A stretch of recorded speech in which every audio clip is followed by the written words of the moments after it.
Vietnã. Todo mundo já ouviu falar da Guerra do Vietnã. Sobre a maioria dos aspectos, essa foi uma guerra igual a todas as outras. Mas teve um aspecto que ela foi completamente diferente de todas as outras. Qual? Oi? Não, isso acontece muito, né? Mas o Vietnã se rendeu. Se vocês duvidam, procurem o Acordo de Paris. Mas isso já aconteceu em outras épocas, né? Um país pequeno e tal. Teve um aspecto que ela foi muito diferente. Oi? Coreia do Sul e Coreia do Norte também aconteceu, teve várias outras vezes. Caio, você tem a obrigação de saber. A Guerra do Vietnã, pela primeira vez na história, foi televisionada. Quase que ao vivo. E isso mudou tudo no destino da guerra. Crises de fome também já aconteceram na história humana com grande frequência. Mas isso aqui que eu estou mostrando para vocês aconteceu de um jeito diferente. Isso aqui é a imagem, eu não quis pegar imagens horríveis ou muito chocantes, não é esse o objetivo. Eu tinha 5 anos de idade quando eu vi isso pela primeira vez. Isso estava acontecendo num país chamado Biafra, um país que nem existia. Lá no começo dos anos 70, estava acontecendo isso daqui. E isso me deixou completamente chocado. Isso era exibido na TV, no Jornal Nacional, no horário nobre, dia, após dia, todos os dias. E aquilo me deixava chocado, me deixava horrorizado. E eu não conseguia entender o que eu estava vendo. 5 anos de idade eu tinha. Isso direcionou praticamente tudo na minha vida. Da profissão que eu escolhi, as decisões que eu tomei. Do rumo que eu dei para a minha vida a essa palestra que eu estou dando hoje. Eu cresci no bairro mais pobre de São Paulo. E o que eu queria que vocês vissem, que vocês pensassem, que vocês tentassem enxergar com olhos de criança, com curiosidade de criança, é que aquilo que eu via no bairro mais pobre, de uma cidade pobre, de um país pobre, estava a milhares e milhares de anos-luz daquilo que eu via na televisão. Era completamente diferente, tinha um abismo entre uma coisa e outra.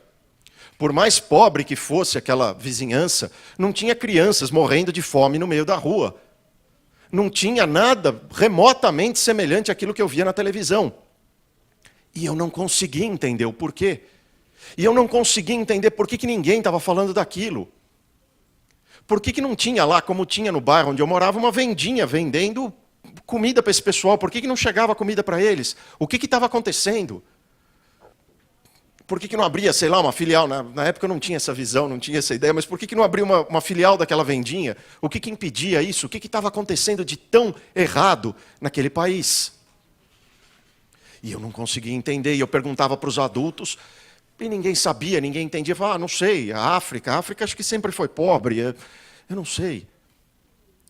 Alguns anos depois, vem algo parecido com isso, mas ainda pior, na Etiópia, no começo dos anos 80. Muito, muito pior, em escala muito maior. E eu queria que você parasse um minuto e pensasse e tentasse responder. Por quê?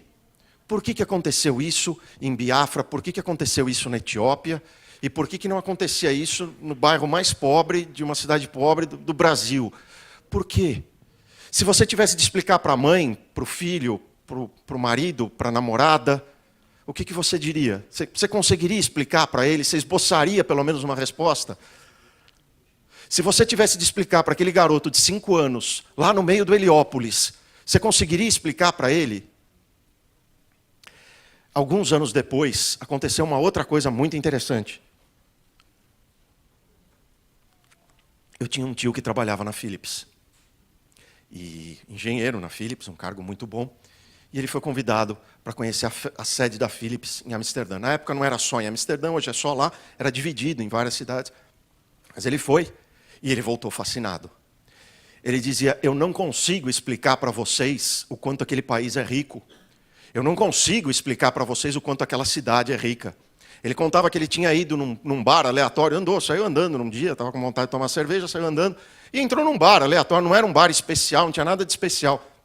Ele contava, a impressão que eu tinha é que aquele bar, sozinho, custava mais do que o prédio inteiro onde eu moro. E eu perguntava, tio, por quê? Ele falava, não sei, não entendo disso, eu entendo de eletrônica, eu não sei. Alguns anos depois ele voltou e aconteceu uma coisa mais curiosa, faço louco de vontade de voltar. Ele volta e com aquela história de fuso horário, não sei o que, ele se confundiu, errou, mexeu errado no relógio, não sei direito o que ele fez. Ele acabou chegando na sede da Philips 3 horas antes do que era o combinado. E aí ele chegou junto com o pessoal da faxina. E a essa altura ele já era engenheiro-chefe na Philips. E ele disse o seguinte, ele chegou junto com o pessoal da faxina, a maioria do pessoal da faxina chegava de transporte coletivo. Ele falou, mas alguns, eu não sei porquê, talvez morassem mais longe, alguns chegavam de carro. Os faxineiros da Philips em Amsterdã tinham carros melhores do que o dele. Veja, a mesma empresa, ele trabalhava para a mesmíssima Philips, para a mesmíssima empresa. Mas o faxineiro de Amsterdã tinha um carro melhor do que o dele. E aquilo me deixava completamente perplexo. E aí eu enxerguei que do mesmo jeito que existia um abismo entre Biafra e Etiópia e Heliópolis, havia também um abismo entre as regiões mais ricas de São Paulo e o faxineiro da Philips. Existia outro abismo do mesmo tamanho, só que na direção contrária. E eu não conseguia entender o porquê. E eu não conseguia entender por que não estava todo mundo falando disso. Como é que alguém podia falar de alguma outra coisa, de qualquer outra coisa, enquanto não se chegasse na solução disso, na resposta disso? E eu perguntava às pessoas, não sei, nunca pensei nisso. Como nunca pensou nisso? Como que não tem ninguém? Como que não está todo mundo falando disso? Como que não está todo mundo falando só disso? Como é que alguém vai discutir alguma outra coisa enquanto não achar as respostas para isso? E eu não conseguia entender. Para quem não sabe, a Etiópia é um país com uma história riquíssima, nunca foi colônia de ninguém, é citado até na Bíblia, tem uma história super antiga, teve problemas, pobreza sempre teve, mas nunca teve uma crise de fome como aquela. Nunca teve uma crise de fome como aquela, até a chegada de um governo socialista ao poder. Na época eu não sabia disso, só fui descobrir isso muito tempo depois, na minha busca por respostas daquilo que tinha me chocado tanto na minha infância. Aí, a gente chega nessa pergunta. Eu comecei a pesquisar, eu comecei a ir atrás do porquê. Pode seguir, mas é desse jeito que vai aparecendo aos pouquinhos, é isso aí que eu quero. Obrigado. Por que alguns são tão ricos, por que outros são tão pobres? Pode? E o que aconteceu para que cada um ficasse assim? E eu fui saindo atrás de resposta. Comecei com o básico que eu tinha na mão, que era perguntar para os adultos. Os adultos, não sei lá, sempre foi. Pode passar para o próximo. Isso aqui, como vocês já notaram, não entendo nada de computador, foram alunos e alunas minhas que me ajudaram, com a pesquisa, com não sei o quê. Aí uma aluna minha me mandou isso daqui de brincadeira, de piada.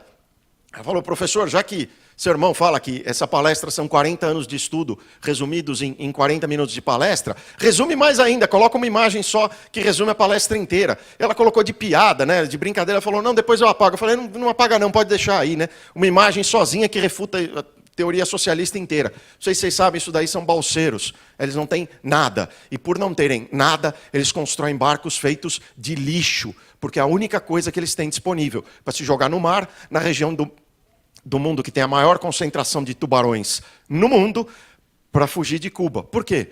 Porque a educação lá é maravilhosa, porque a saúde lá é maravilhosa. É por isso que eles fazem essa loucura para tentar fugir de lá. Pode? Eu gostei tanto da imagem que eu mantive. Aí a gente foi fazer o quê? Fomos perguntar para a professora. Era a fonte de informação que a gente tinha. Lá vai o chato aqui, atormentar a coitada da professora, que a essa altura a sala inteira também queria saber, aquela molecada. A coitada da professora repetiu a explicação que deram para ela. Os países ricos são ricos porque eles exploram os países pobres. E os países pobres são pobres... Posso? Deixa eu ver, agora que está funcionando. Aí os pobres são pobres porque eles são explorados pelos ricos. Eu queria eu não sei por que está apagando ali, justamente que eu estou... Se o senhor quiser descer, ficar ali embaixo para enxergar aqui, pode. Não, acho que aqui, senão o pessoal lá do fundo não vai me enxergar. Mas eu vou ficar de olho nessa daqui, então. Tá? Aí, pô, como que isso é possível, professor? Isso não faz o menor sentido. Como é que eles exploram? Ah, é porque eles são mais fortes. Mas por que eles são mais fortes? É porque eles são mais ricos. Eu queria ter dito isso, mas foi a menininha que estava do meu lado, e a coleguinha falou, professor, isso não faz o menor sentido, isso é completamente absurdo. Se ele é mais forte porque ele é mais rico, como é que ele ficou mais rico? Se ele é mais rico, como é que ele ficou mais forte? A própria professora falou, tem razão, isso não faz o menor sentido, né? E aí a gente pensa também, uma coisa que eu fui pensar mais tarde, né, anos depois. Pois é, a potência militar, Hong Kong, Liechtenstein, que é um paísinho minúsculo desse tamanho, é riquíssimo, Mônaco. Não sei se vocês sabem, né? A Espanha e a França morrem de medo de ser invadidos pela potência militar, Mônaco. Liechtenstein, então, é um problema, porque né, a frota de porta-aviões dele é um problema, porque eles não têm saída para o mar, é uma cidadezinha minúscula, fica aqueles porta-aviões atravancando o trânsito ali. Que maluquice. Nova Zelândia, Singapura, nossa, eles exploram tantos povos.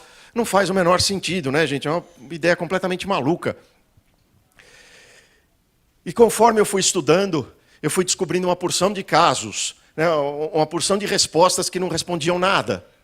E foi me dando desespero isso, porque eu comecei a achar que primeiro que eu não ia encontrar a resposta, depois chegou num ponto tão grande de pânico que eu falei, a resposta não existe. Ninguém sabe isso, os livros de economia, ninguém nem fala desse assunto. Eu não vou achar a resposta nunca. E aí a gente encontra dois exemplos que eu encontrei nessa minha caminhada e eu vou dividir com vocês. Exemplos que em direito nós chamaríamos de sinalagmáticos. Né? Em economia, a gente pode dizer que são emblemáticos, são exemplos que são bastante estudados. Primeiro, de um país bem pobre, e segundo, de um país bem rico. E vamos ver se vocês conseguem adivinhar. E é por isso que eu precisava de uma pergunta de cada vez. Senão já ia aparecer a resposta aqui. Eu vou falar primeiro de um país pobre. Um país muito pobre. Um país tão pobre que a renda per capita dele é de $1.200. Vocês sabem o que é renda per capita? Super simples, pega toda a riqueza do país, isso sozinho não quer dizer muita coisa, né? Que o Brasil tem uma riqueza maior do que a Suíça. O Brasil é mais rico do que a Suíça? Claro que não, o PIB é maior, né? Se somar toda a riqueza. Mas aí você divide pelo número de habitantes, você vai ver que o Brasil é bem mais pobre do que a Suíça. É aquela coisa. Não, qual é a sua riqueza? Ah, um apartamento de 2 dormitórios, mas para dividir entre quem? Não, eu moro sozinho. Ah, isso é uma coisa, isso é Suíça. Qual é a sua riqueza? Não, apartamento de 2 dormitórios, mas para dividir entre quem? Ah, entre 17 famílias que moram ali e dividem. Opa, esse é o Brasil.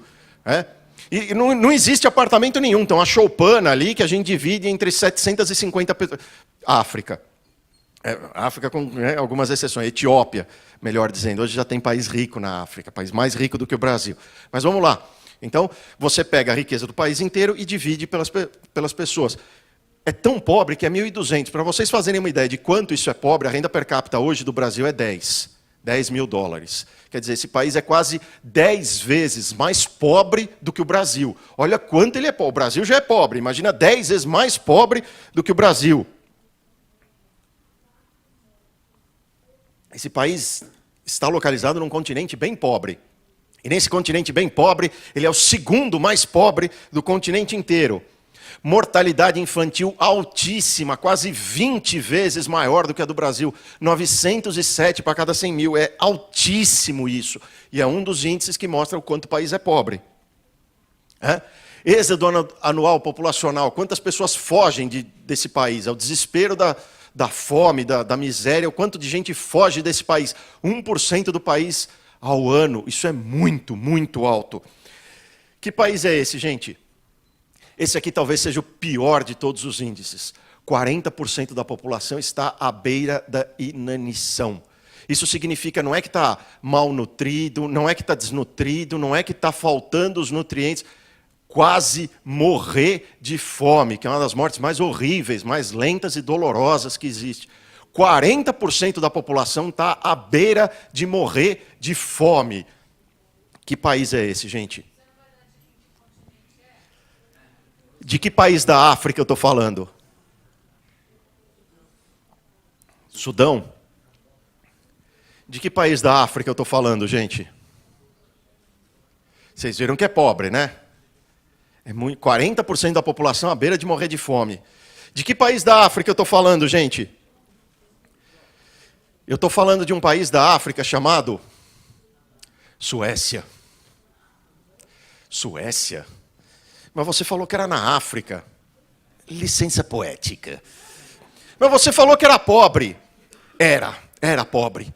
Agora o verbo está no tempo correto, era pobre. Esses dados que eu passei para vocês são os dados reais da Suécia em 1850. Não é tanto tempo atrás assim. Ah, não, isso é muito... Parece muito tempo se você pensar em termos de uma vida humana. Se você pensar em termos de história econômica, é muito pouco tempo. Se você pensar em termos de história geral, é nada. 1850. É do pai do nosso avô. Não é tanto tempo atrás assim. E estava nesse nível de miséria na Suécia. O que aconteceu para ter mudado tanto? Pensa um pouco a respeito. Só para vocês, conforme eu fui aprofundando o meu estudo no caso da Suécia, eu vi coisas muito interessantes. Economistas suecos da época que diziam coisas assim: a Suécia é pobre e sempre vai ser pobre, porque a população é muito pequena, nunca vai ter uma quantidade de gente que gere massa crítica para o mercado consumidor interno. Pra vocês fazerem uma ideia, a população da Suécia é menor do que da cidade de São Paulo. E a indústria deles é tão avançada que o Brasil está importando caças deles. Para vocês terem uma ideia, Volvo, se for falado, né, a população da Suécia é menor do que a da cidade de São Paulo. E era nesse nível de miséria que eles viviam há não muito tempo atrás. O que aconteceu? E diziam os economistas, não, a Suécia é pobre e a Suécia sempre vai ser pobre, porque a gente precisa ter protecionismo mesmo, nós nunca vamos conseguir, é um país pequeno, nossa indústriazinha incipiente, nunca vai conseguir competir com o colosso da Grã-Bretanha, da industrialização deles, não dá para competir. A Suécia é miserável, e a Suécia sempre vai ser miserável, porque o seu solo fica congelado metade do ano. Ou seja, a Suécia nunca vai sequer conseguir produzir comida para si mesma. Como é que um país assim vai abandonar a miséria? Ela sempre vai ser miserável. Era isso que os economistas suecos diziam antes de 1850. Impressionante. Guarda essa informação e pensa nela daqui a pouco. Porque agora nós vamos falar do oposto. Um país rico, um país extremamente rico, um caso emblemático de um país extremamente rico. Um país tão rico, mas tão rico, que é a maior renda per capita do continente. Esse país é tão rico que é a 10ª maior renda per capita do mundo. E em alguns períodos foi não a 10ª, mas a 1ª maior renda per capita do mundo. Salários tão altos que, agora vocês já sabem que não são esses países aqui. Alemães, ingleses e italianos sonham em ser aceitos nesse país, de tão altos que são os salários. 14 anos seguidos com crescimento de 7,7% ao ano. Pega o seu investimento lá e faz uma brincadeirinha, joga cálculo de juro composto, 7,7% ao ano, 14 anos seguidos. Você vai ver que 10 mil reais vira uma fortuna enorme. É esse o nível de riqueza que esse país alcançou. Altíssimo nível de riqueza. De que país eu estou falando, gente? Última dica. Renda per capita, esses daqui a gente já exclui também, é maior do que o Canadá, a Austrália e quase 4 vezes maior do que a renda per capita da Espanha. De que país da Europa eu estou falando? Para agora dar o... É licença poética ou é... Venezuela. De que país da Europa eu estou falando, gente? De um país da Europa chamado... Argentina. Ah, mas você falou que era na Europa, não é na Europa. Tenta explicar isso para um argentino. Mas você falou que era rico. De novo, era rico, era muito rico. Esses são os dados reais da economia da Argentina, ainda menos tempo atrás, 1880, 1890, mais recente ainda. O que aconteceu de tão errado? O que aconteceu com esse país para acontecer isso? E quando a gente fala a educação na Argentina era ótima e continuou sendo ótima enquanto a economia estava decaindo desesperadamente. Até pouco tempo atrás, a cidade de Buenos Aires, até coisa de 10 anos atrás. A cidade de Buenos Aires, sozinha, tinha mais livrarias. A cidade de Buenos Aires tem uma população muito menor do que a do Rio de Janeiro.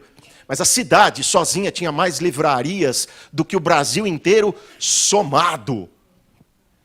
Não, não é educação. Educação ajuda. Educação é importante.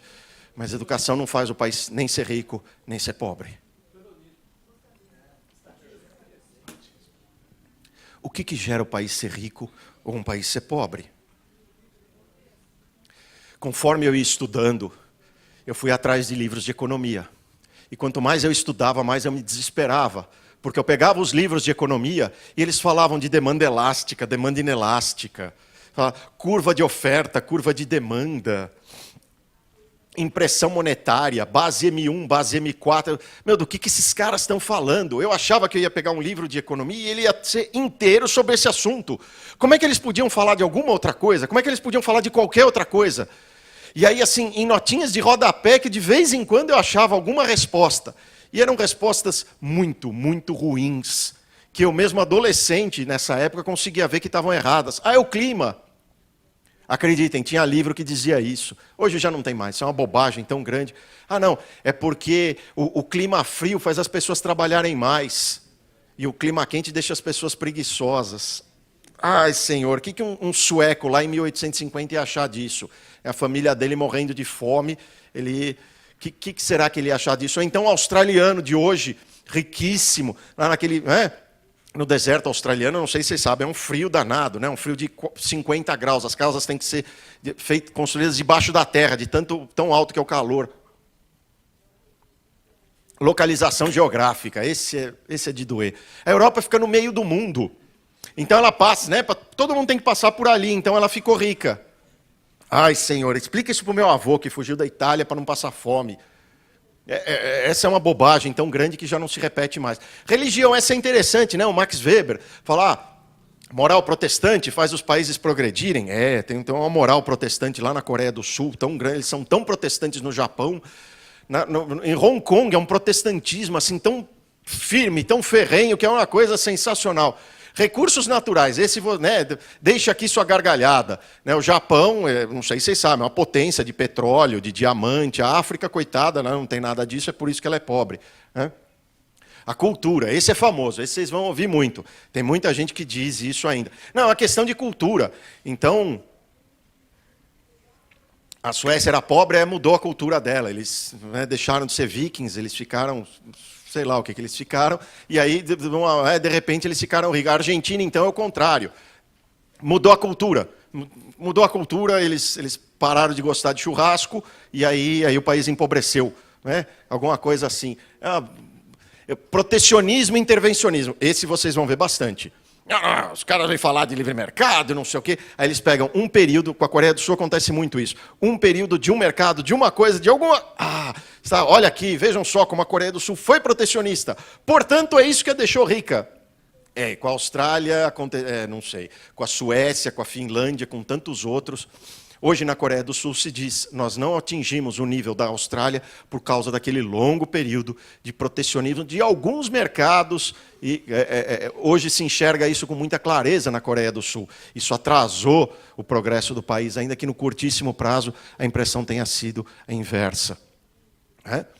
Ter colônia, ter sido colônia, quantas vezes vocês já ouviram isso? Não, o problema do Brasil é que foi colônia. Não é que foi colônia. É que foi colônia de Portugal. Aí você vai ver, se tivesse sido da Inglaterra, que nem a Jamaica, né? Que nem inúmeros outros países extremamente pobres que foram colônias inglesas. A Índia, a Índia agora está melhorando bastante, tá? Mas era sinônimo de pobreza até bem pouco tempo atrás. Essas respostas não respondiam nada. E quanto mais eu estudava, mais desesperado eu ficava. Eu estava concluindo não apenas que eu não iria achar a resposta, nunca. Eu estava concluindo que a resposta nem sequer existia. Ninguém tinha pensado nisso. Gente, o que esses economistas fazem da vida? Que história de M1, M4, base monetária, do que vocês estão falando? Vocês não se preocuparam com a única coisa que importa. Por que Amsterdã é rica daquele jeito? Por que a Etiópia é tão pobre? O que o Brasil está fazendo no meio do caminho? Essa é a única coisa que vocês deveriam se preocupar. É a única coisa que importa. Como é que alguém pode se importar com alguma outra coisa que não seja isso? Vocês vão falar, não, isso é uma visão de uma criança ali que ficou muito chocada. É, em alguma medida é, mas a pergunta continua válida. Como é que a gente se preocupa com qualquer outra coisa que não seja responder isso? Isso me deixava desesperado. E eu fui procurando, e na economia eu não achava. Eu fui achar em estudos de política que eu fui fazer. De tanto que eu fui procurar em economia, a economia acabou me levando para a política. E na política é que eu fui descobrir que a resposta era tão simples, mas tão simples, que cabia em duas palavras: liberdade econômica. Não foi de uma hora para outra, não foi, foi um processo. Um longo processo, mas foi um processo maravilhoso, em que eu finalmente encontrei essa resposta. E eu apliquei aquele mesmo teste das outras respostas que eu apliquei para vocês. O clima, pois é, o clima, e eu achava um monte de exemplos que contradiziam aquela resposta. É cultura, eu achava um monte de exemplos que contradiziam aquela resposta. Esse aqui não tem contradição, esse aqui não tem erro. Me mostre um país rico e desenvolvido, e eu te mostro um país que tem liberdade econômica. Ou, no mínimo, que já teve liberdade econômica, e aí conseguiu acumular riqueza durante esse período. Não tem exceção. Aumente a liberdade econômica de qualquer país, mesmo com a cultura XYZ, mesmo com o clima que você quiser, mesmo com a educação ainda ruim. Aumente a liberdade econômica e o país progride. Na mesma proporção e na mesma velocidade que você aumentar a liberdade econômica. Não existe exceção. Não existe exceção. O oposto também é verdade. Diminua a liberdade econômica de qualquer país, por mais bem educado que ele seja, por mais adequado que seja clima, recurso natural, cultura, o que você quiser. Diminua a liberdade econômica e esse país empobrece. Na mesma proporção e na mesma velocidade que você diminuir a liberdade econômica. Não existe exceção. Aí eu falo para vocês da Heritage. O que é a Heritage? Quando eu comecei a estudar, saber o que era liberdade econômica e conseguir medir liberdade econômica era um negócio impossível. Não existia parâmetro, não existia critério. A Heritage é uma fundação que criou critérios objetivos para medir o grau de liberdade econômica de cada país e comparar os países. É bem fácil porque são 10 critérios. A Fraser Foundation faz exatamente a mesma coisa, com outros critérios bem diferentes, mas eles curiosamente chegam quase nos mesmos resultados. São 10 os fatores que eles levam em conta para conseguir medir de maneira objetiva o quão livre é a economia de cada país. Rule of law, a regra da lei, os direitos de propriedade, a liberdade de corrupção. Quão importante é a regra da lei dentro de um país? Quão importante é o direito objetivo? Você tem efetiva proteção dos direitos de propriedade? Esse é o começo de tudo. É o que mudou a economia na China. Se permitiu o direito de propriedade das pessoas. Primeiro a propriedade de si mesmo, propriedade do próprio corpo. E depois outras propriedades que ela acumula, que ela consegue, graças a ser proprietária de si mesmo, e não mais o Estado sendo o dono dela. Liberdade da corrupção. Quão corrupto é o país? Está diretamente ligado com o direito de propriedade. Isso aqui é meu mesmo?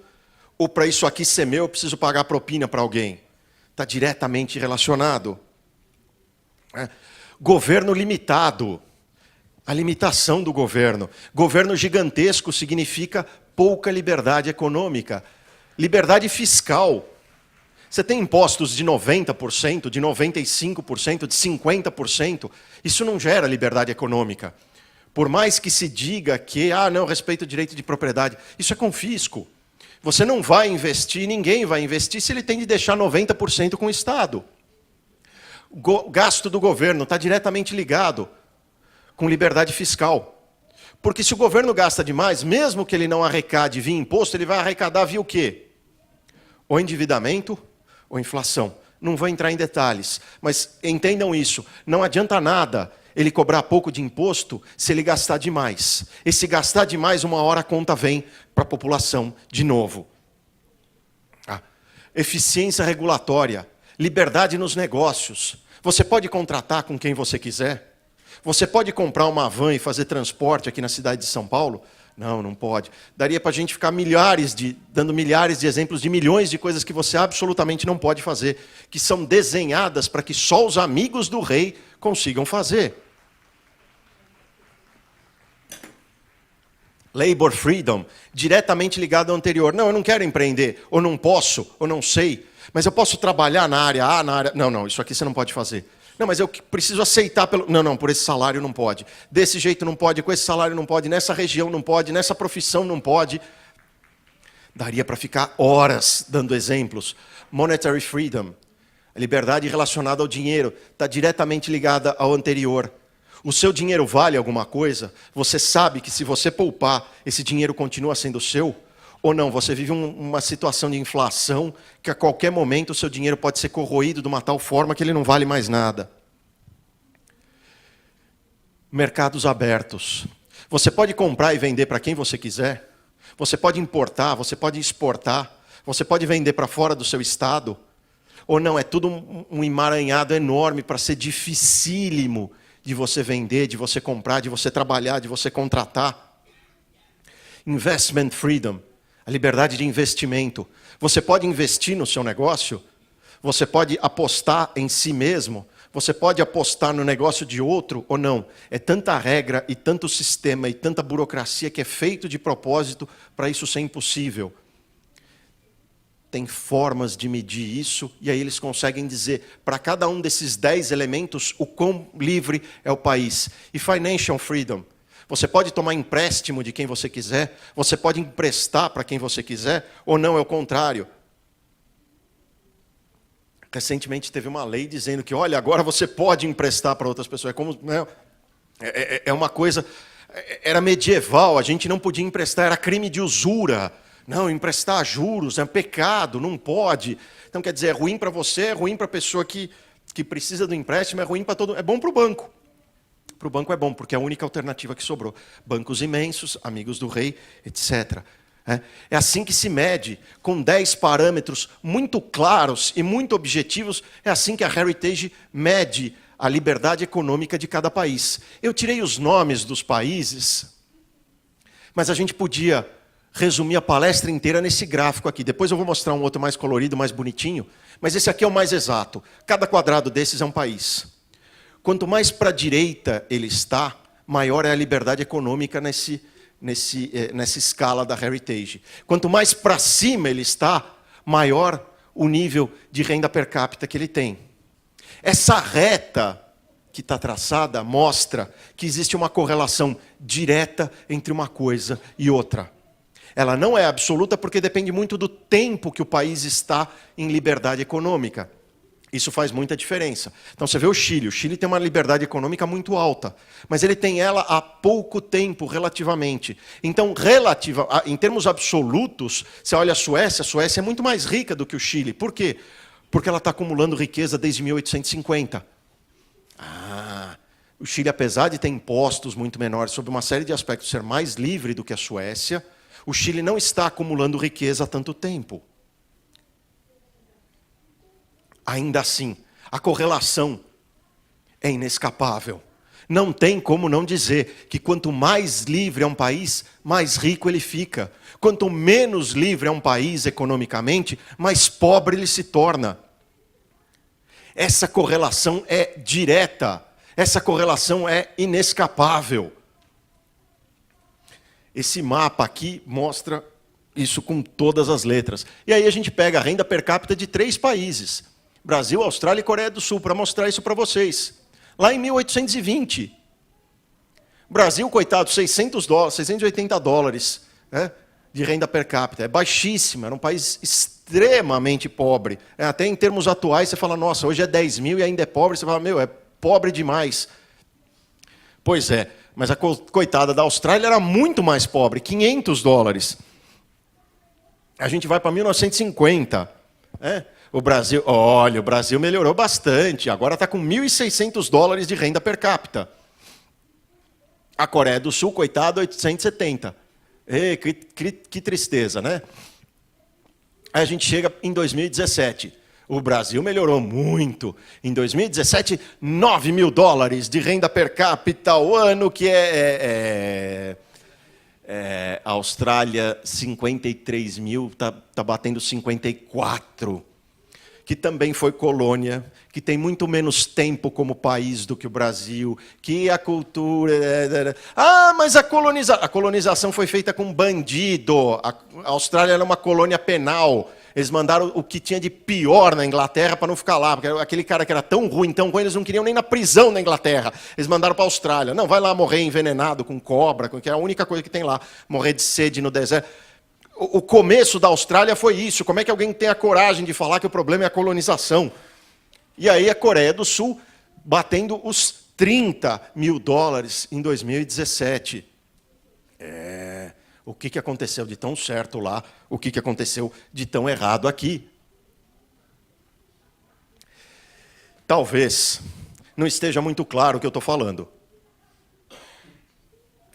Talvez seja difícil de entender. Renda per capita, 3 mil... Eu vou explicar de um outro jeito. Quanto ganha um faxineiro?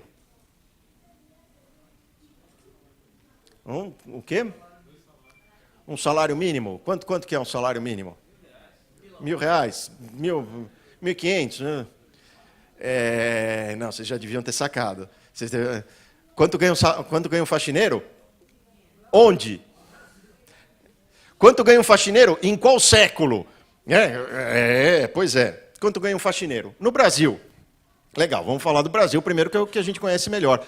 Milão, 1.500, aqui em São Paulo talvez, alguma coisa em torno de $400, $500. O dólar agora subiu muito, mas é alguma coisa em torno de $400, $500. É isso que ganha um faxineiro, certo? Esse é o salário de um faxineiro. E quanto ganha um faxineiro na Dinamarca? Alguma coisa em torno de $5.000. Fazendo exatamente o mesmo trabalho. Trabalhando exatamente o mesmo número de horas. Na verdade é um pouco menos, que na sexta-feira ele sai mais cedo. É o mesmo trabalho. É o mesmo faxineiro. Não, a produção... É o mesmo faxineiro, o mesmo trabalho. E na Tanzânia, hein, gente? Quanto ganha um faxineiro na Tanzânia? Na mosca. $50. O mesmo trabalho, o mesmo número de horas, o mesmo faxineiro. Como que isso é possível? Liberdade econômica. Que torna tão caro o trabalho de um faxineiro que, se você quiser ter um faxineiro, você precisa pagar $5.000 para ele se você estiver na Dinamarca. É isso que leva liberdade econômica no longo prazo. É isso que aumenta os salários no longo prazo. Liberdade econômica. A sociedade inteira vai ficando tão mais rica, que se você quer um faxineiro, e vocês já devem ter visto isso, não, os salários nos Estados Unidos são muito altos, mas eu fui contratar uma babá e custava uma fortuna. Então é mais ou menos a mesma... Não, filho, é exatamente o contrário, você não está entendendo. Se você quer uma faxineira, se você quer uma babá, num país desse você vai pagar mesmo muito caro, porque os salários são desse jeito. Você consegue imaginar a sua vida com $50 por mês? Com $500 já é difícil, né? Para a maioria de vocês, provavelmente, eu suponho que vocês ganhem bem mais do que isso. É difícil imaginar como seria a vida ganhando $500 por mês. Tenta imaginar como é a vida ganhando $50 por mês. E aí, provavelmente, você vai me dizer, nossa, $50 por mês, não tem como isso ficar pior. E aí eu te respondo, em política, em economia, sempre tem como ficar pior. O poço não tem fundo. Ele sempre pode afundar inteiro. Em Cuba, esse faxineiro ganha inacreditáveis $10 por mês. Tenta imaginar agora como seria a sua vida ganhando $10 por mês. Cuba, um país que tinha uma renda per capita quase 3 vezes maior do que a da Espanha, que teve bonde elétrico antes do que Nova York, em Havana. Tenta imaginar isso. Mas educação... Imagina como é a educação num país em que a renda per capita é de $10. que um faxineiro ganha $10. Você não precisa ver um hospital para saber como é que é a saúde. Você não precisa ver uma escola para saber como é que é a educação. Você já tem uma ideia bastante boa. É umas 3 ou 4 ou 5 vezes pior do que na Tanzânia. Isso paga o quê? De novo aquela história. Ah, não, se o salário é mais alto, as coisas também são mais altas. Desculpa, é exatamente o contrário. Isso aqui é um gráfico que saiu na revista Car and Driver. Quem já foi para Miami, quem já foi para a Europa sabe. Os salários são muito mais caros. Então, se você quiser contratar uma babá, uma faxineira, é muito mais caro. Mas quando você vai comprar alguma coisa, é exatamente o oposto. Os salários são muito mais altos, mas as coisas são muito mais baratas. Os bens industriais são muito mais baratos. Um Corolla aqui no Brasil, você compra um Mustang lá fora. Um EcoSport aqui, você compra um BMW lá. Um Honda City, você compra um Mustang. As coisas são muito mais baratas. Por quê? Porque o país é muito mais rico. As máquinas que produzem são mais baratas. A mão de obra é mais cara, mas o resto todo é muito mais barato. Todo mais para produzir é muito mais barato. Obrigado. Falei que não ia falar de teoria econômica, vou falar bem pouquinho. Isso comprova o absurdo da mais-valia. Vocês sabem o que é mais-valia? É a essência da teoria do Marx, que dizia o seguinte, tem lá o empresário, o capitalista, como ele chamava, e aí tem o trabalhador. O capitalista explora o trabalhador. A única coisa que produz riqueza é o trabalho. E na cabeça do Marx, trabalho, ele queria dizer trabalho braçal. É só esse trabalho que se entendia como trabalho, que é o trabalho muscular, que hoje em dia é cada vez menos importante, pelas máquinas, pelo progresso, pelo avanço da tecnologia. Ele dizia o seguinte, que o trabalhador trabalha e aí ele produz, e só ele produz riqueza, então ele produz um X, produz, sei lá, 10. O empresário fica com 2, ou com 3, ou com 4, ou com 5, e só o resto é que o trabalhador recebe. É mesmo. Veja, é muito fácil, com teoria econômica, refutar Marx. É muito fácil. Mas eu não vou falar de teoria econômica. Conforme eu prometi, eu vou deixar os fatos fazerem isso. Então, a gente teria lá na Tanzânia um empresário que paga 50 para o coitado do faxineiro. Então, tem uma parcela ali disso que é a mais-valia. Né? Mas como que isso é possível? Se na Dinamarca esse mesmíssimo faxineiro ganha 50 mil, você tem aquela mais-valia... não faz o menor sentido, a ideia é completamente absurda. Se a mais-valia tivesse algum fundamento de verdade, todo trabalhador em todo lugar do mundo ganharia a mesma coisa. E a realidade mostra que isso não é verdade, que isso não existe. A mais-valia ali em azul. Olha, que absurdo. Né? Existe mais-valia então para o trabalhador que ganha 50 e existe mais-valia para o trabalhador que faz exatamente a mesma coisa e ganha 5 mil? Completo absurdo, não faz o menor sentido. Essa teoria é completamente doida, rigorosamente doida. Como que isso é possível? Isso também comprova o absurdo da teoria da exploração, que é o corolário da mais-valia. O empresário explora o trabalhador, porque ele recebe menos do que o que ele efetivamente produz. Ele só não produz mais porque ele não é dono dos meios de produção. O empresário, o capitalista, é dono dos meios de produção e assim ele explora o trabalhador. Mas olha o absurdo disso. Veja, não é preciso entender nada de teoria econômica. Por teoria econômica você também comprova que isso é um absurdo. Mas só olhando os fatos, você já entende que isso é um absurdo completo. Se isso fosse verdade, nos países em que estão os trabalhadores mais pobres, teriam que estar os empresários mais ricos. Então, se na Tanzânia o sujeito ganha só 50, o empresário teria que ser o mais rico do mundo. Os empresários da Tanzânia. Nos países em que estão os trabalhadores mais ricos, deveriam estar os empresários mais pobres. Então, se na Dinamarca o faxineiro ganha 5 mil, nossa, então é porque para o empresário sobrou muito pouco nessa exploração. Então, ele deveria ser mais pobre. Ora, é exatamente o contrário. A realidade mostra o oposto. O empresário mais rico está onde existem os trabalhadores mais ricos. O trabalhador mais rico está onde está o empresário mais rico. E para o mais pobre vale o mesmo. A teoria inteira é completamente absurda e os próprios fatos comprovam isso.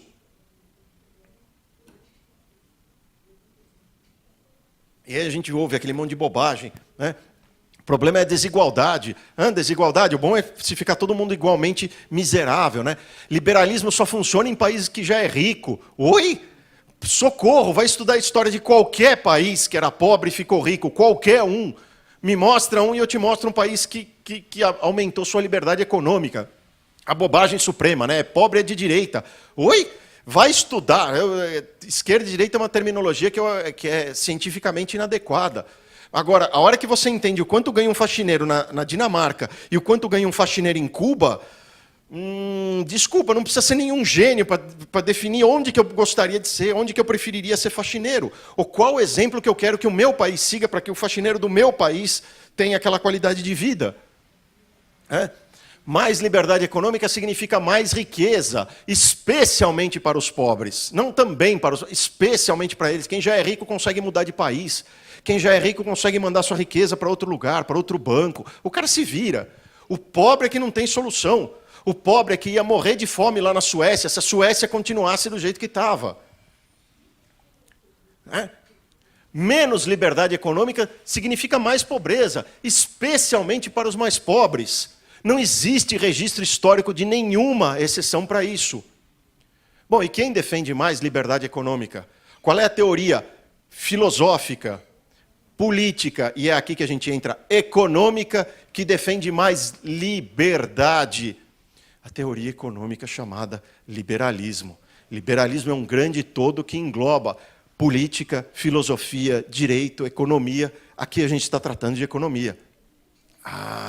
É isso que se chama liberalismo. Em economia é aumento da liberdade econômica, o máximo possível de liberdade econômica, porque é isso que gera riqueza, deixar as pessoas livres para fazer o que elas souberem fazer de melhor, para arriscar e errar, tentar, e aí, opa, deu certo. Ela enriquece a sociedade inteira junto com ela. Esse mapa aqui mostra aquele dos quadradinhos, lembra da linha? Só que de um jeito, é a mesma coisa, só que agora no formato de um mapa, e agora no formato colorido. Quanto mais verdinho, maior a liberdade econômica. Quanto menos verde, menor a liberdade econômica. Nossa, que enorme coincidência. Bate exatamente com os países que são mais ricos. Quanto mais rico ele é, maior a liberdade econômica. Quanto menos rico ele é, menor a liberdade econômica, e vice-versa. Quanto menos liberdade econômica, mais pobre ele é também. Até mesmo em casos em que você tem petróleo no país. Petróleo é meio que, trapacear nesse jogo. Ainda assim, vide Venezuela. Mesmo com petróleo, não existe exceção. Esse mapa aqui mostra melhor do que qualquer explicação teórica. Isso aqui são fatos, isso aqui é a realidade, isso aqui é irrefutável, isso aqui é indiscutível. Maior liberdade econômica significa mais riqueza. Menor liberdade econômica significa maior pobreza.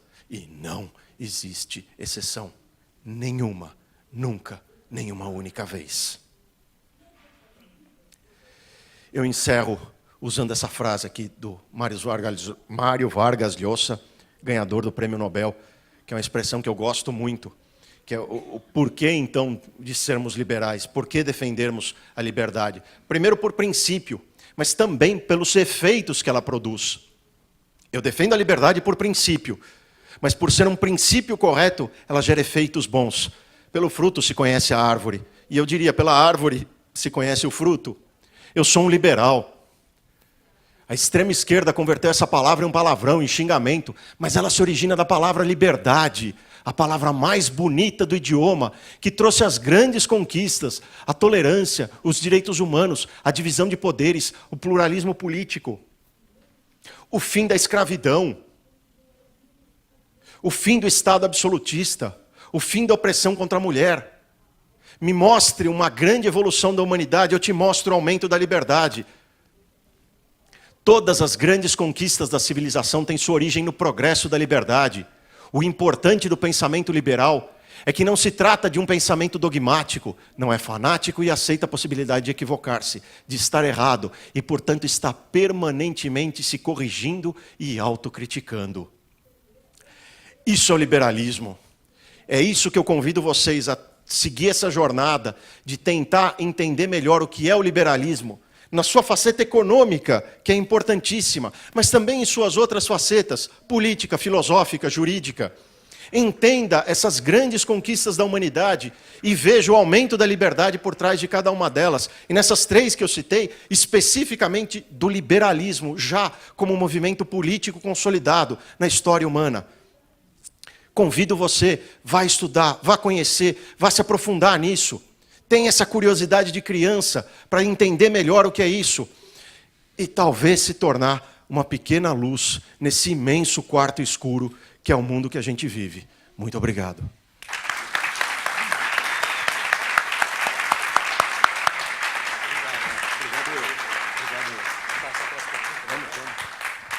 Professor, muito obrigado pela sua palestra.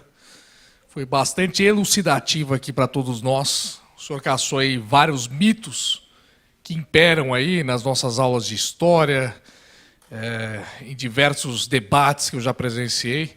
Acho que foi engrandecedor para todos nós aqui. Quem quiser fazer pergunta, gente, só para colocar aqui, tem o nosso número de WhatsApp aqui, que é o 99190-8353. Ah, tá. Ah, não, mudou? Mas você passou o meu. Bom, esse é o meu. Quem quiser anotar também fica com ele. Vai ficar com você, então? Então, ótimo. Quem quiser fazer, é só anotar esse WhatsApp, mandar aqui. A gente... Já chegou alguma? Ainda não. O pessoal vai salvando o número e Tá. vai mandando. Se quiser Tá, não tinha passado ainda. Bom, professora, então, enquanto as pessoas vão se preparando aí para fazer pergunta, eu vou começar aqui. Achei bastante interessante alguns mitos que você derrubou aqui. Um deles, que a gente ouvia bastante, é a questão da igualdade, né? Essa perseguição pela igualdade, as pessoas debatem muito a questão da desigualdade, enfim, como se fosse um grande mal do capitalismo, etc. E tem uma frase que eu gosto muito, se eu não me engano, é do Milton Friedman, que ela diz o seguinte: os países que colocam a igualdade à frente da liberdade tendem a ficar sem uma e sem outra, né? Então a gente entende que o grande mal que nós temos é a pobreza. Temos que combater pobreza, focar em pobreza. E não há nada de errado com a desigualdade se o empregador está ganhando bastante, se o empregado está ganhando mais. E você mostrou claramente aqui que em países onde o empregado ganha mais, o empregador está ganhando mais, o empregado também está ganhando mais. Ou seja, não é uma ciência finita. A todo momento você está produzindo, agregando valor, trazendo novas ideias e gerando prosperidade para uma sociedade que vai ficar como um todo melhor para todos, né? O progresso de alguns lá na ponta vai trazer o progresso daqueles de baixo, você vai ter uma vida melhor do que nessas outras sociedades. Eu sei que tem, inclusive eu olhei, não sei se é da Heritage também que você citou aqui, que mostra a renda per capita nos países antes da Revolução Industrial. Queria que você mencionasse um pouco, se você tem conhecimento sobre isso, que eu acho bastante interessante. Ele mostra a renda per capita, o quanto ela aumentou, o quanto ela permaneceu estável durante a história e o quanto ela cresceu absurdamente depois da Revolução Industrial, que introduziu todo esse conceito moderno aí de capitalismo, enfim. Então, gostaria que você comentasse um pouco sobre isso. Vamos lá. Lição de casa. Então, vocês vão procurar um gráfico que é o chamado taco de hóquei, porque ele tem exatamente o formato de um taco de hóquei e ele vai mostrar que durante séculos e praticamente milênios, a renda per capita do mundo girava em torno de alguma coisa em torno de 2 e 3 dólares. Era uma renda baixíssima, né? Uma extrema pobreza. Até que chega a Revolução Industrial. E aí vem o Marx, o Engels, vão dizer, nossa, que horror, as pessoas vivem uma situação terrível dentro das fábricas. Isso é uma visão de 2 burgueses, né, que viviam no burgo, na cidade, famílias ricas, e não sabiam como era a pobreza, que antes ficava lá escondida, né?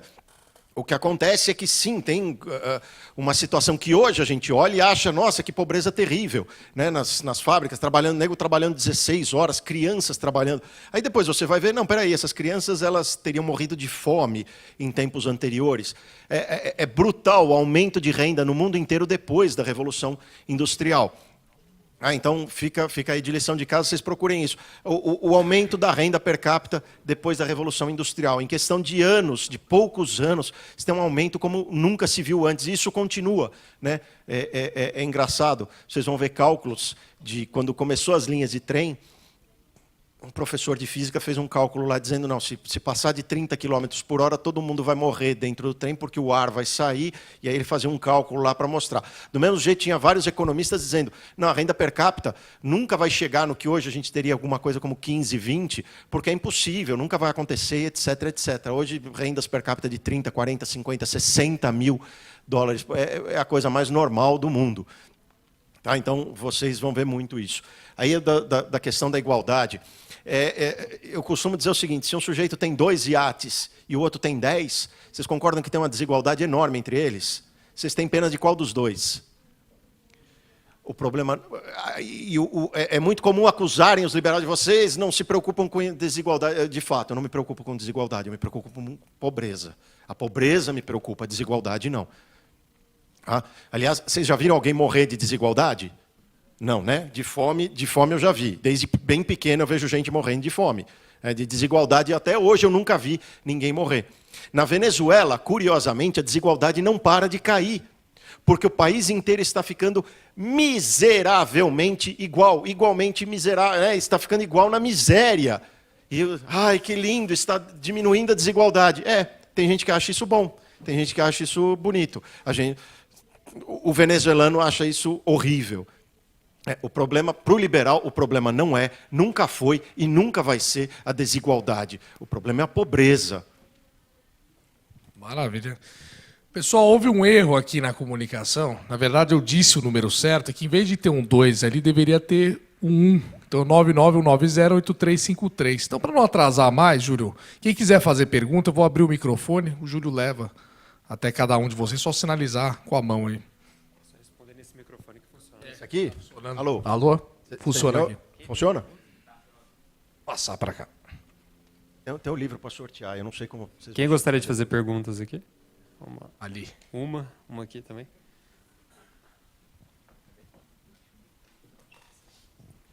Boa noite.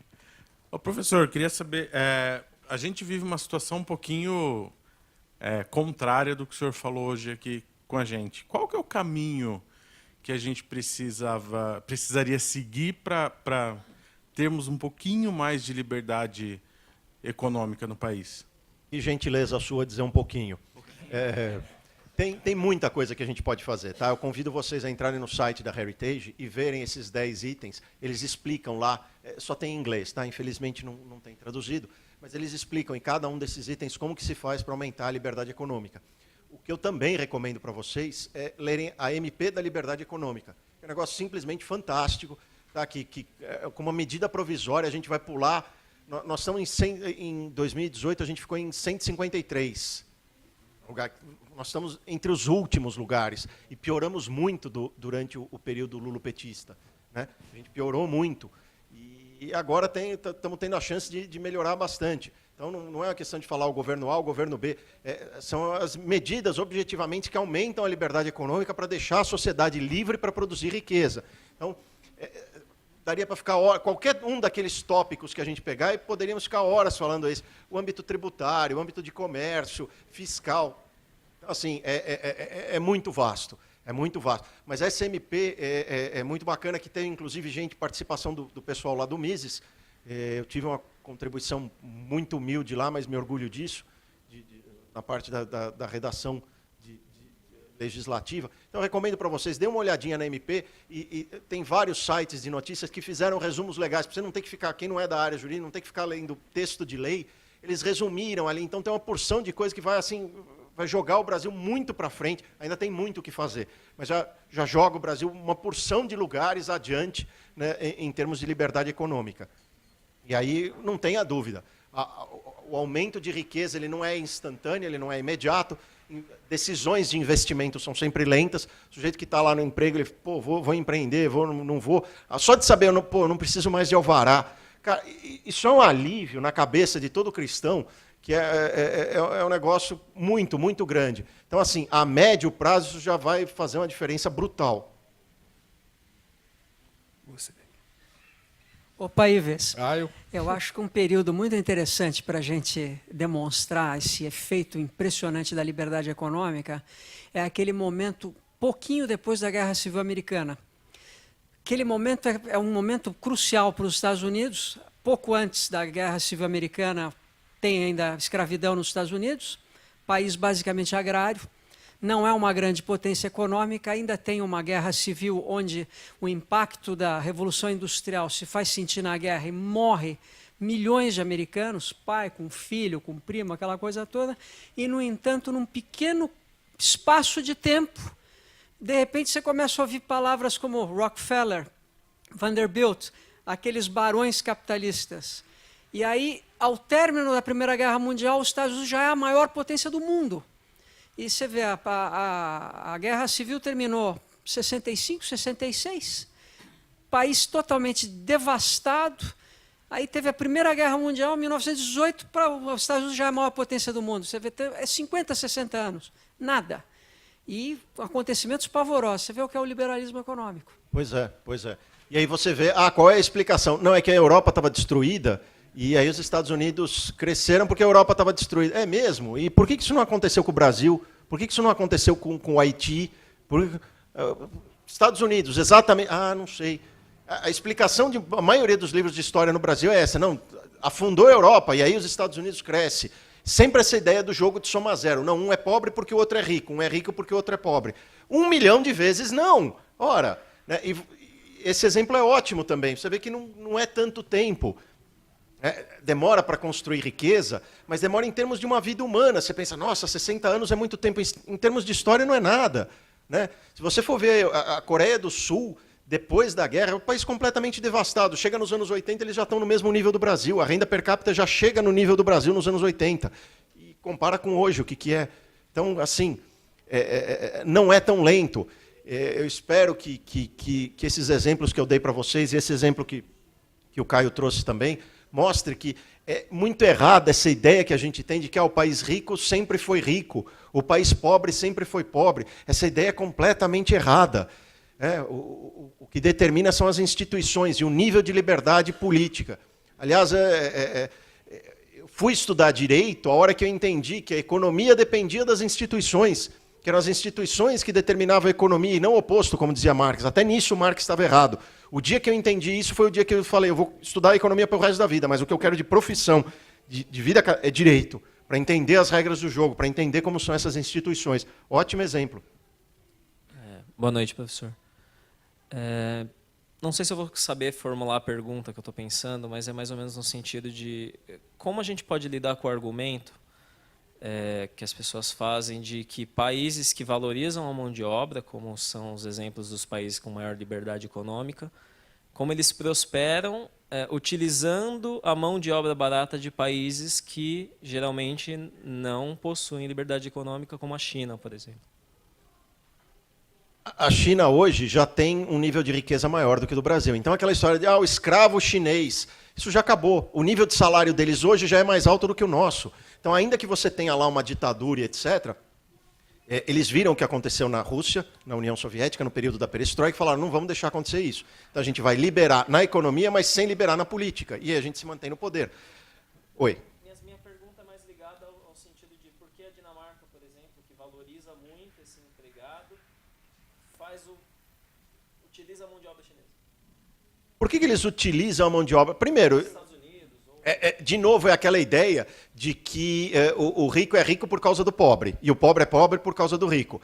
É uma tentativa desesperada de encaixar a ideologia dentro dos fatos. Os fatos comprovam o contrário. Então, assim, se você pegar... Você tem 500 empresas na Dinamarca.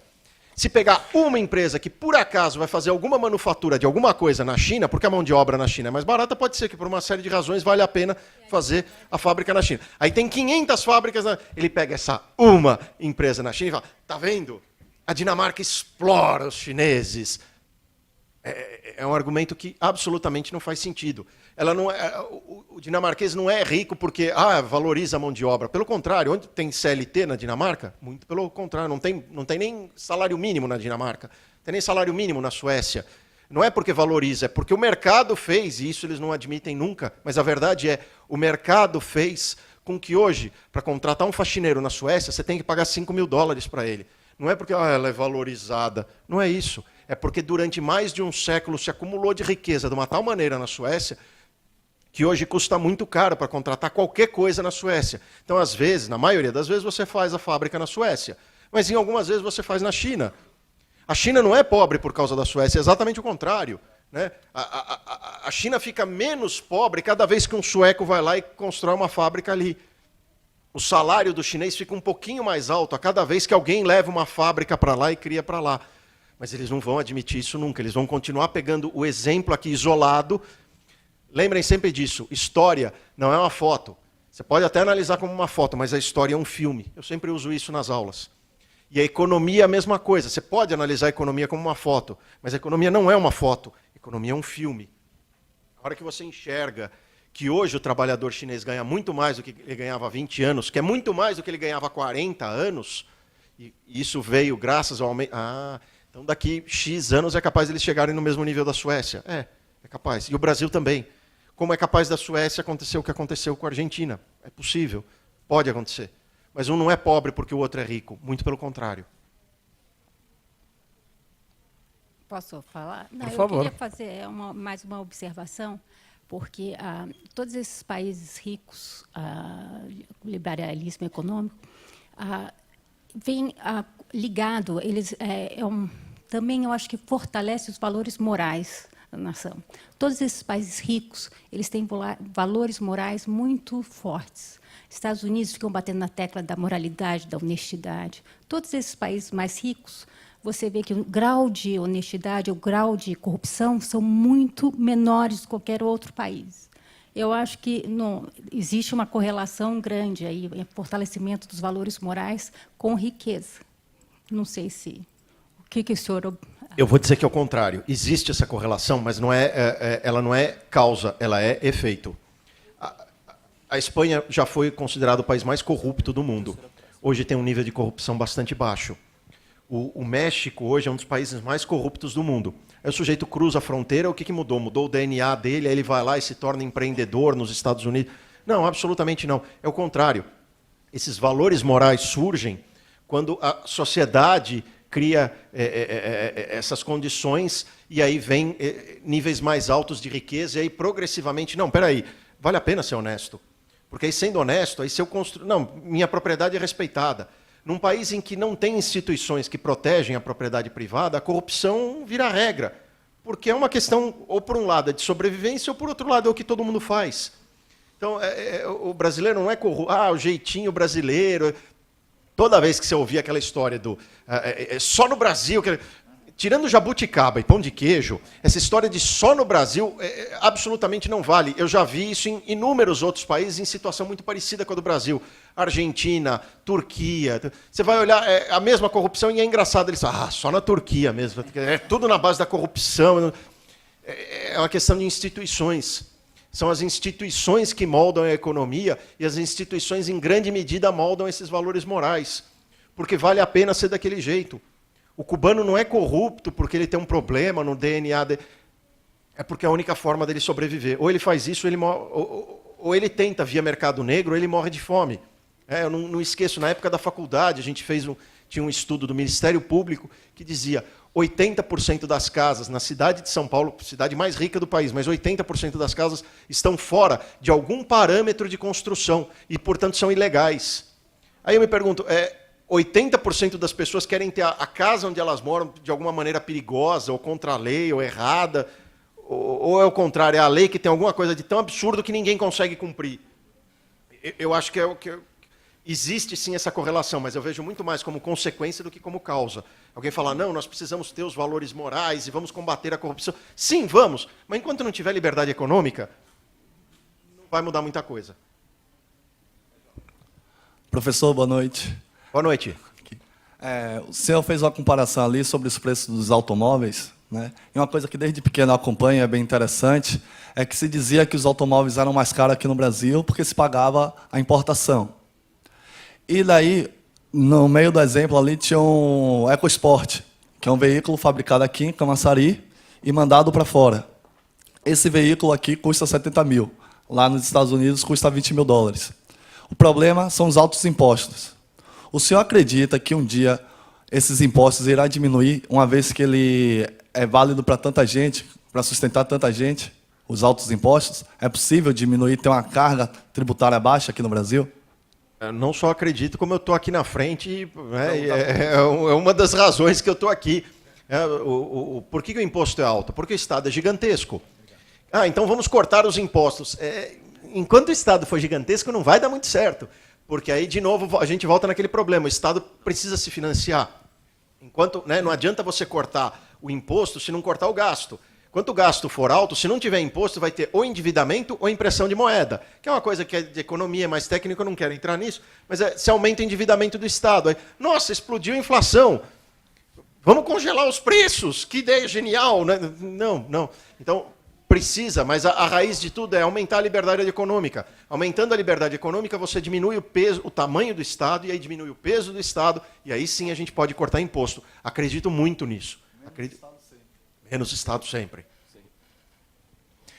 Acredito muito nisso. Oi. Eu peço desculpas, eu vou ter que me estender um pouquinho no enunciado da pergunta. Eu tenho 60 anos, durante os primeiros 20 anos eu morei num país completamente diferente do que eu vivo hoje, apesar de não ter mudado de país. A lógica do Brasil até 1980 era: a próxima geração é mais rica do que a anterior. Essa era a lógica dos meus pais, dos meus tios, dos meus avós. O Brasil vive uma década perdida há 39 anos. Na minha visão, nós entramos nessa década em 1967, quando foi feita uma reforma tributária que desonerou o cidadão e onerou a produção.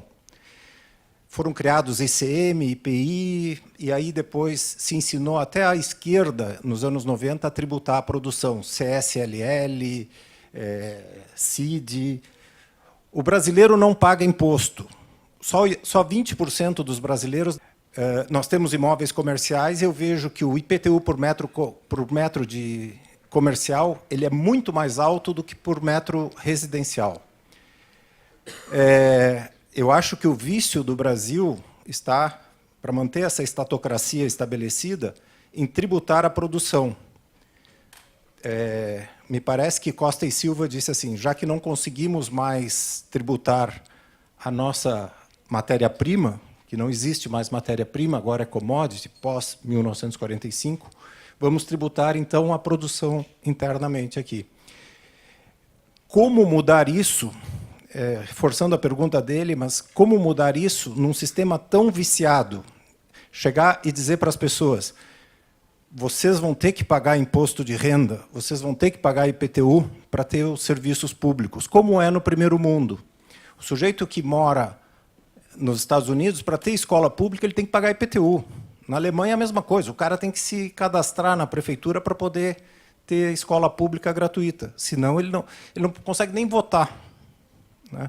Então, como fazer essa virada de desonerar a produção, permitir que a galinha dos ovos de ouro, que são as empresas, produzam riqueza, contratem, e fazer com que o cidadão seja cidadão, ou seja, ele pague e, portanto, ele mande no serviço público. Esse é um problema complicadíssimo e passa pela famosíssima reforma tributária. Tá? Mas vou deixar como reflexão para vocês. Ele não paga imposto? Opa, ele paga muito imposto. Quando ele recebe o salário dele, para receber o salário dele de 5, ou a empresa já teve que pagar outros 5. Então, assim, ou podia pagar 10 para isso, ou no mínimo podia contratar um coitado que está desempregado. Né?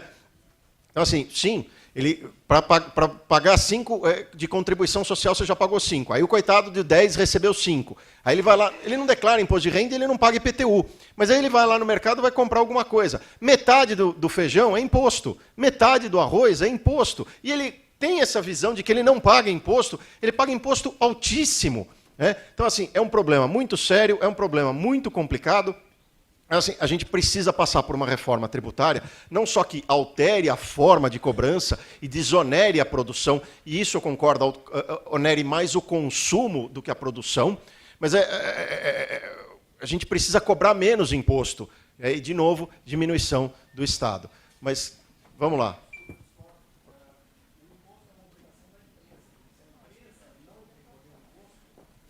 Só vou falar aqui a última pergunta.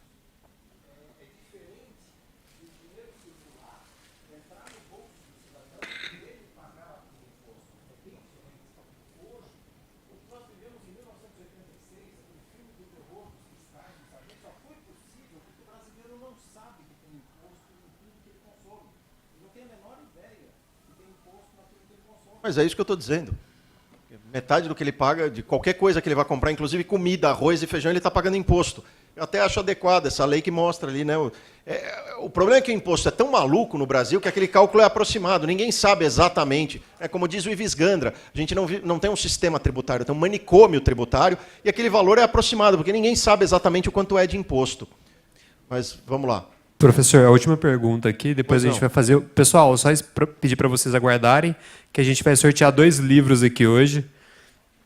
E a última pergunta a gente já faz o sorteio. Professor, boa noite. Meu nome é Matheus, eu sou estudante de marketing. E talvez eu não seja tão claro na minha pergunta, então, Opa. se não ficou muito claro, o senhor me fala. O senhor deu um exemplo da diferença de preços e do poder de compra do brasileiro e o americano referente ao mercado de automóveis. Isso. Pelo que eu entendo, o pouco que eu entendo de economia, referente ao poder de compra e em correlação aos preços, quanto mais poder de compra a população tem, em tese os preços sobem. Eu entendo que você tem a livre concorrência lá e tudo mais que gere preços baixos. Porém, quando você tem mais gente com mais dinheiro, em tese, acredito eu, que os preços tendem a subir. Isso foi algo que eu não entendi muito bem. Se o senhor puder falar um pouquinho mais sobre isso. Tá, sua pergunta não tem nada de confuso, ela está bastante clara. Essa é uma ideia comum que a gente tem. Quanto mais dinheiro a pessoa tiver, mais caro vão ser as coisas. Seria assim se você parte de uma economia estática. Então, se você disser, olha, se eu inflacionar dinheiro, vamos supor, o governo vem, olha, tem 10 notas de R$1 aqui. Então, todo o dinheiro do país são R$10. E toda a riqueza do Brasil é, sei lá, 10 teclados desse aqui que valem R$1 cada um. Então, um real vale um teclado vale R$1. Se vier o governo, ele adora fazer isso, ele gasta demais. Aí ele vem e fala, o que eu vou fazer? Olha que ideia genial. Vou ligar a maquininha e imprimir dinheiro. Você, se fizer isso, vai preso porque é falsificação do dinheiro. Mas o governo, como ele é o governo, ele é o ente supremo, todo-poderoso, ele pode ir lá e ligar a maquininha e imprimir dinheiro. E aí ele imprime 10 notas. Na hora que ele vai gastar os R$10, os R$10 ainda valem a mesma coisa, quando o governo está gastando. Então, dentro de um sistema fechado, dentro de um sistema estático, a sua ideia está corretíssima e é exatamente isso que acontece. Vai passar um tempo, o que vai acontecer? O mesmo teclado que hoje custa R$1 vai passar a custar R$2. A isso se dá o nome de inflação. Portanto, o aumento do preço do teclado não é a própria inflação. O aumento do preço do teclado é o efeito da inflação. É o efeito visível que a gente enxerga. E aí as pessoas ficam desesperadas e pedem até coisas como congelamento. E aí, num primeiro momento, parece, ai, que bom, o teclado voltou a custar R$1, e aí eu consigo comprar. Passa 6 meses, a economia quebra. E aí todo mundo fala, poxa, por que quebrou? Porque quem estava produzindo, o valor certo que ele teria de vender para ter o lucro, era R$2. Ele é obrigado a vender a 1 quando tem um congelamento de preços. Então, no sistema estático, fechado, o seu raciocínio está perfeitamente correto. Agora, imagine um sistema que não é estático e não é fechado, e que ele vai mudando ao longo dos anos. Ao longo dos anos, as empresas que fabricam carros vão ficando cada vez melhores, e as máquinas que elas usam ficam cada vez melhores, e o software e o hardware, e tudo que elas usam vai ficando cada vez melhor, e a tecnologia é cada vez melhor. E o trabalhador que ela tem é cada vez mais bem treinado e mais capacitado, e etc. Perceba, a sociedade inteira vai ficando cada vez mais rica.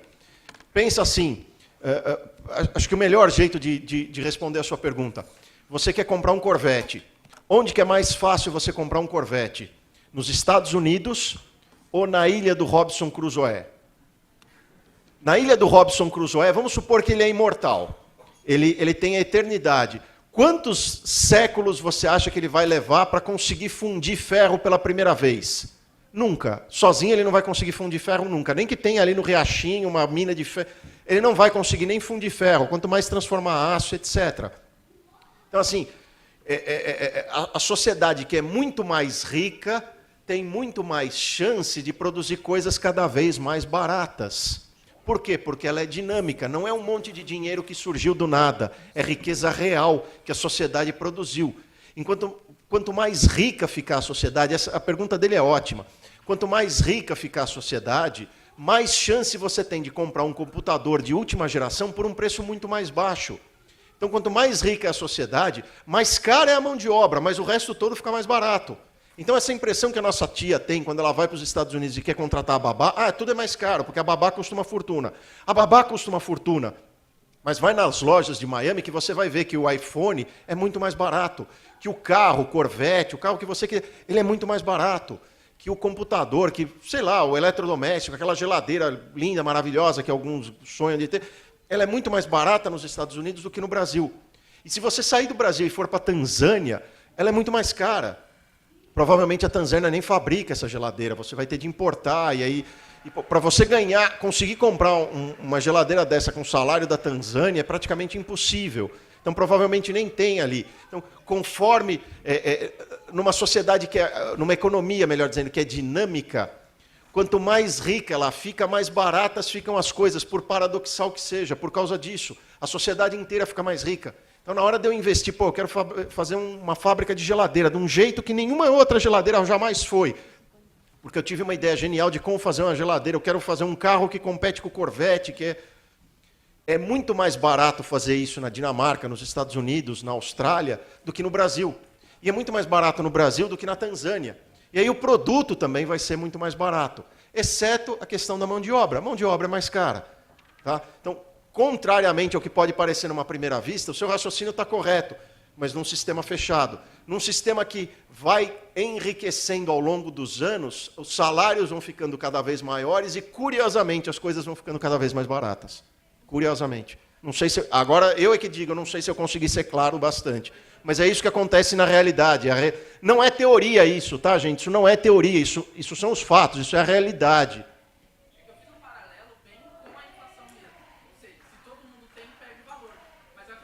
Isso.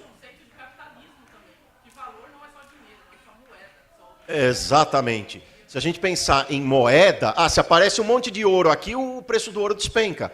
Já houve tempo em que a prata era mais cara do que o ouro. Por quê? Porque era mais rara. Até que descobriram um país que se chamava Argentina. E o nome do país vem daí, Argento, que significa prata em latim. Tinha tanta prata lá, mas tanta prata, que inundou o mercado de prata. Hoje o ouro é mais caro do que a prata. A ideia está correta. Então, se inundar o mundo de ouro, cai um meteoro de ouro maciço aqui, agora o ouro vai ficar barato. É diferente com computador, com geladeira, com máquina, com carro, que precisa ser criado, precisa ser produzido. E acontece exatamente o contrário. Quanto mais rica a sociedade, mais fácil, menos horas o faxineiro tem de trabalhar para comprar um computador bom. Ao mesmo tempo que o salário dele aumenta, o preço do computador também cai. Por estranho que pareça. Tá bem? Consegui responder? Espero que sim. Bom, como já estamos nos estendendo aqui no tempo, quem quiser fazer perguntas para o professor, você deixa um contato aí? Deixa. Pode ser um e-mail? Pode, claro. Podem me passar o e-mail ives@aasp.org.br. Desculpem. ives@aasp, Associação dos Advogados de São Paulo.org.br. Eu respondo por lá. Professora, antes do sorteio, muito obrigado mesmo pela aula, pela disposição. Eu é que agradeço. Pelo tempo. Foi um grande aprendizado aqui para todos nós. Queria agradecer imensamente parte da minha equipe que está aqui, que ajudou a organizar, a Judite, o Abner, o Júlio, e mais é que eu não estou identificando para não fazer nenhuma injustiça. A equipe dos outros deputados que pertencem também, que estiveram aqui, que pertencem à frente pela defesa do livre mercado, do Daniel José, do Arthur Duval, do Sérgio Vitor, do próprio Douglas, que esteve aqui junto. Então, muito obrigado. E a todos vocês, pessoalmente, ao Lucas, não poderia deixar de mencionar, Lucas Fagnani aqui, que nos ajudou a ter a ideia inicial de realizar esse ciclo de palestras aqui na Assembleia Legislativa de São Paulo. Então, muito obrigado mesmo. Isso vai continuar, a ideia é ter novas palestras, pelo menos todo mês, fazer uma nesse estilo. Vocês estão sempre super convidados. Aí eu vou divulgar pelos meios que eu já divulguei. Então, obrigado mesmo pela disposição do tempo de vocês. Isso aqui é uma casa aberta, nossos gabinetes são abertos para trazer ideias, debater e, principalmente, lutar pela liberdade acima de tudo. Essa é a nossa causa. Então, obrigado. Vamos, então, proceder ao sorteio, Júlio. Valeu. Obrigado a vocês.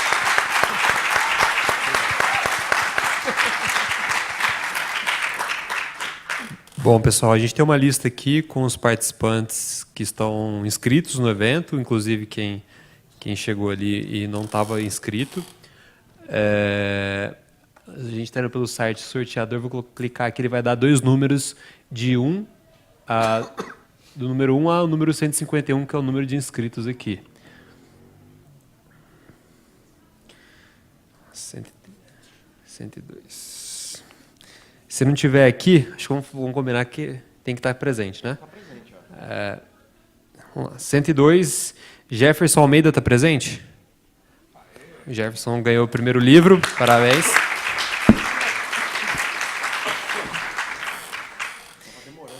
E o número 131 é o Victor Garcia, está aqui? Opa, Só ganhou também. Os 2 estão presentes.